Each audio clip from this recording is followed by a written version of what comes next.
अभी बरसात का मौसम चालू ही हुआ है कि यहाँ पर पानी जमा होने लग गया है। महिला सुलभ शौचालयों की व्यवस्था की जानी चाहिए क्योंकि यहाँ पर कोई भी इस प्रकार की सुविधा उपलब्ध नहीं है। शिक्षा एवं आयुर्वेद राज्य मंत्री डॉक्टर सुभाष गर्ग ने हाल ही में बयान जारी किया है जिसके अंदर उन्होंने बताया है कि जल्द ही भरतपुर के जो केंद्रीय बस स्टैंड है उसका कायाकल्प किया जाएगा। अगर भरतपुर के बस स्टैंड का कायाकल्प किया जाता है तो क्या मूलभूत सुविधाएं हैं वो है इस भरतपुर के अंदर या भरतपुर जो बस स्टैंड है उसके अंदर होनी चाहिए। क्योंकि सबसे पहले मैं बात कर लूं तो आप एक बार मेन रोड की तरफ दिखा दीजिए। यहाँ पर किसी भी प्रकार का कोई भी बोर्ड नहीं लगा हुआ है जिससे कोई भी व्यक्ति को यह पता नहीं चल पाएगा कि यहाँ केंद्रीय बस स्टैंड उपस्थित है या नहीं है। अभी बरसात का मौसम चालू ही हुआ है कि यहाँ पर पानी जमा होने लग गया। अगर भरतपुर के केंद्रीय बस स्टैंड का कायाकल्प किया जाता है तो सबसे पहले मैं बातचीत करूंगा कि यहाँ का जो फर्श है उसको काफ़ी हद तक उठाया जाए जिसके तहत यहाँ पर अंदर तक बरसात का जो पानी है वह जमा ना हो सके।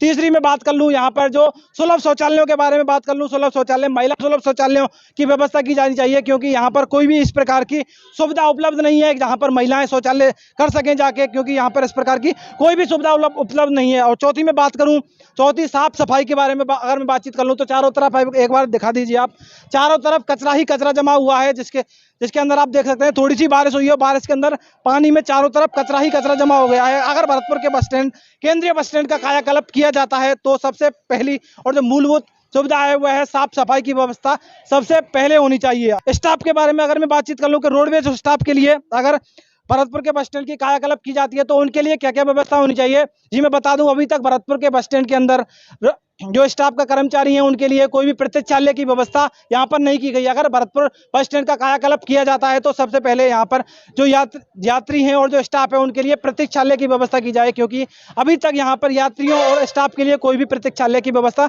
नहीं की गई है। अगर मैं बात कर लूँ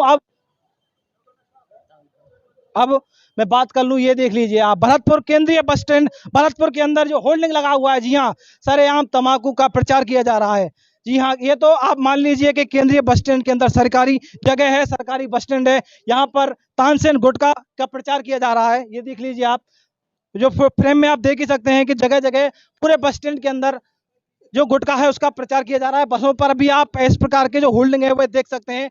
तमाम तरह के जो गुटखेबाज एक्टर्स होते हैं वह तमाम तरह के जो गुटखे होते हैं उनका प्रचार करते हैं और फिर हमारी जो सरकार है उनको बेचने के लिए, प्रमोट करने के लिए तमाम सरकारी जगहों पर इस प्रकार के होल्डिंग लगा देती है। आप देख ही सकते हैं, बाबा अंदाज जो रिवाज बन जाए, इस प्रकार की जो व्यवस्था है आप केंद्रीय बस स्टैंड के अंदर देख सकते हैं। यहाँ पर सरेआम गुटखे का प्रचार किया जा रहा है। तो अगर भरतपुर बस स्टैंड की कायाकल्प की जाती है तो की जो प्रचार है, जो प्रमोशन है, उनको केंद्रीय बस स्टैंड से हटाया जाए।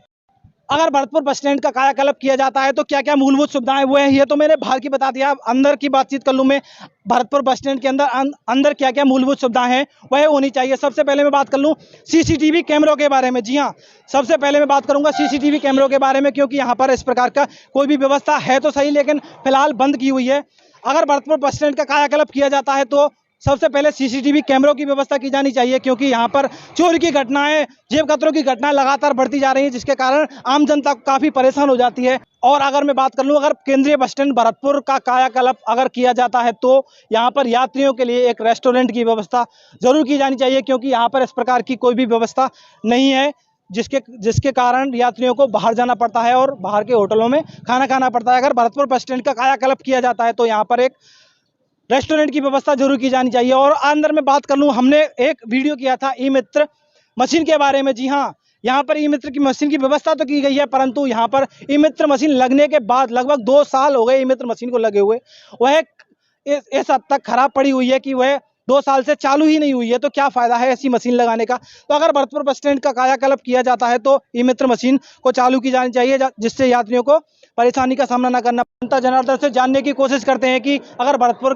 के जो बस स्टैंड है उसका कायाकल्प किया जाता है तो क्या क्या मूलभूत सुविधाएं यहाँ होनी चाहिए। तो चलिए जनता से बात करते हैं और उनकी राय जानते हैं कि क्या क्या मूलभूत सुविधाएं यहाँ भरतपुर बस स्टैंड के अंदर होनी चाहिए।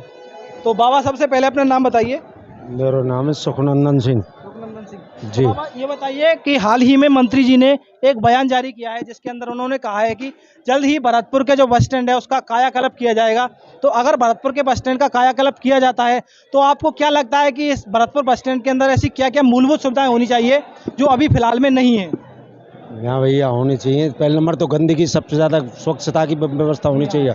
दूसरे नंबर जो भी गंदगी है ना, और दूसरे नंबर यहाँ के जो स्टेशन है, अपने बस स्टैंड है ना, यहाँ जल भराव जैसे गंदगी को ऐसा होना चाहिए कि यहाँ इस बस स्टैंड को थोड़ा ऊंचा उठाया जाए, जिससे यहाँ पर जल भराव की स्थिति ना हो सके, क्योंकि अभी तो हाल ही में बरसात का मौसम चालू हुआ है और थोड़ी ही बरसात पड़ी है, जिसके कारण यहाँ पे यात्रियों को काफी मुश्किलों का सामना करना पड़ रहा है। बिल्कुल सही बात है। और क्या क्या मूलभूत सुविधा और होनी जो चाहिए? जैसे अब यहाँ अपने कोई पुलिस चौकी की व्यवस्था होनी चाहिए जी, यहाँ आपने ज़्यादातर बहुत अच्छी बात कही है।